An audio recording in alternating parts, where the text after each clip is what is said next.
Assalamualaikum warahmatullahi wabarakatuh. Good morning my lovely student. We meet again in MIT Nurul Iman 2 YouTube channel with me Miss Vika. Today we will learn Islamic History and Culture chapter 2. Okay, are you ready? Let's start our class with basmalah. Bismillahirrahmanirrahim. Selamat belajar teman-teman semua.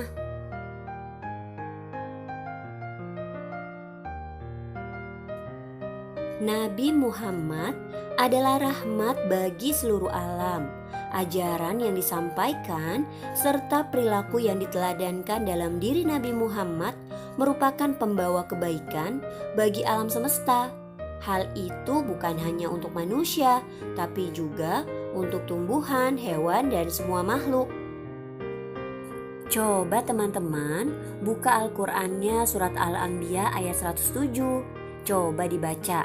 Artinya, dan tidak kami mengutus engkau Muhammad, melainkan untuk menjadi rahmat bagi seluruh alam. Inilah bukti bahwa Nabi Muhammad SAW diutus ke dunia ini untuk menyempurnakan akhlak dan rahmat bagi seluruh alam. Sekarang kita akan belajar kepribadian Nabi Muhammad SAW dalam kehidupan bermasyarakat agar kita bisa meneladaninya. Yang pertama adalah kepribadian Rasulullah memperbaiki perekonomian masyarakat. Kehidupan masyarakat Quraisy pada awalnya itu tidak baik, banyak perilaku yang tidak terpuji dilakukan. Nah, akibat dari perilaku yang demikian, melemahkan perekonomian dan tata sosial masyarakat. Ketika berusia 20 tahun, Nabi Muhammad SAW telah memprakarsai perjanjian damai untuk urusan perdagangan yang disebut Hilf al-Fudul. Tujuannya untuk membantu orang-orang yang lemah dan teraniaya agar tidak dirugikan dalam perdagangan, serta membantu fakir miskin dalam mengangkat perekonomian masyarakat Mekah. Setelah diangkat menjadi Rasul, Nabi Muhammad SAW lebih giat lagi memperhatikan masalah-masalah sosial dan perekonomian pada masyarakat Quraisy. Masyarakat akan tenang dan khusyuk dalam beribadah apabila keadaan masyarakat itu tertib, tenang, aman, dan damai. Selanjutnya, kepribadian Rasulullah yang patut kita teladani adalah kasih sayangnya kepada sesama. Yang pertama, kasih sayang Rasulullah kepada anak-anak. Nabi Muhammad SAW memiliki rasa kasih dan sayang kepada semua kalangan. Salah satunya kepada kalangan anak-anak. Teman-teman tahu hadis Rasulullah tentang kasih sayang? Ma la yarham, la yurham, ma la yarham, la yurham. Siapa yang tak menyayang tak disayang. Rasulullah mengingatkan kita untuk menyayangi jika ingin disayangi. Pada suatu hari, Nabi Muhammad SAW melihat adik dari Anas, pelayan Nabi, sedang menangis. Beliau pun bertanya kepada Anas, bagaimana keadaannya dan mengapa ia menangis? Pertanyaan beliau dijawab oleh Anas, seekor burungnya telah mati. Mendengar jawaban itu, kemudian Nabi Muhammad menghampiri adik Anas dan menghiburnya. Kepribadian yang selanjutnya kita harus teladani dari Rasulullah adalah sayang kepada pelayan. Nabi Muhammad SAW mempunyai seorang pelayan bernama Anas bin Malik. Ia adalah anak yang cerdas. Lebih kurang 10 tahun lamanya Anas melayani beliau, baik ketika di rumah maupun dalam perjalanan. Selama melayani beliau, Anas tidak pernah dimarahi atau dibentak. Pada suatu hari, Nabi Muhammad SAW meminta Anas pergi ke pasar untuk mengerjakan suatu keperluan. Sesampainya di pasar, Anas melihat anak-anak yang sedang bermain. Ia tertarik dan ikut bermain. Ketika Anas sedang asik bermain, Nabi Muhammad SAW datang dan memegang pundak Anas sambil berkata, "Hai Anas, apakah engkau menuruti apa yang aku perintahkan kepadamu?" Anas menjawab, "Ya, aku pergi wahai Rasulullah."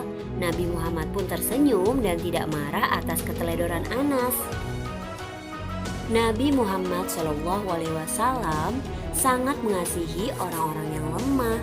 Beliau memerintahkan sahabat-sahabatnya untuk menjaga dan melindungi kaum yang lemah. Pada suatu hari, seorang laki-laki mengadu kepada Nabi Muhammad SAW sambil berkata, "Ya Rasulullah, saya hampir saja tidak mengerjakan sholat berjamaah karena lamanya bacaan imam dalam sholat." Mendengar pengaduan itu, Nabi Muhammad SAW bersabda kepada orang-orang banyak, "Wahai manusia, sesungguhnya kamu itu membuat orang lari saja. Oleh sebab itu, barang siapa yang mengerjakan sholat bersama orang banyak, hendaklah ia meringankan.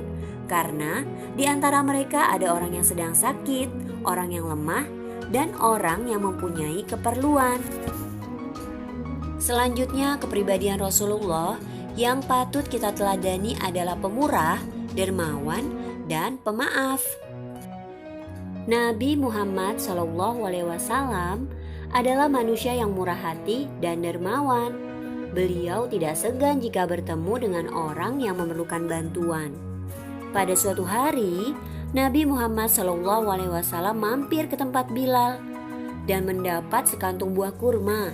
Beliau bertanya, "Apa ini, hai Bilal?" Jawab Bilal, "Itu aku simpan untukmu dan tamu-tamumu."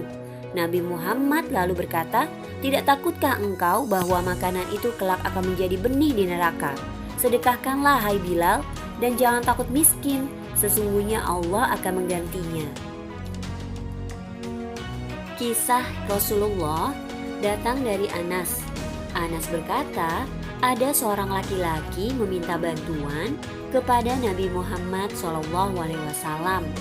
Beliau lalu memberikan kambing kepunyaannya. Laki-laki itu lalu pulang ke negerinya dan kepada kaumnya ia berkata, "Hendaklah kamu mengikuti Islam karena Muhammad memberi bantuan yang tidak sedikit seperti orang yang takut kelaparan." Begitu banyak akhlak terpuji yang dicontohkan Nabi Muhammad SAW. Kasih sayangnya membahagiakan setiap orang yang menerimanya.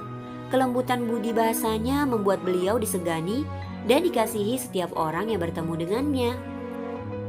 Semoga kita semua bersemangat untuk meneladani Rasulullah SAW. This is the end of our class. Thank you for your spirit and attention. Let's end our class with hamdalah.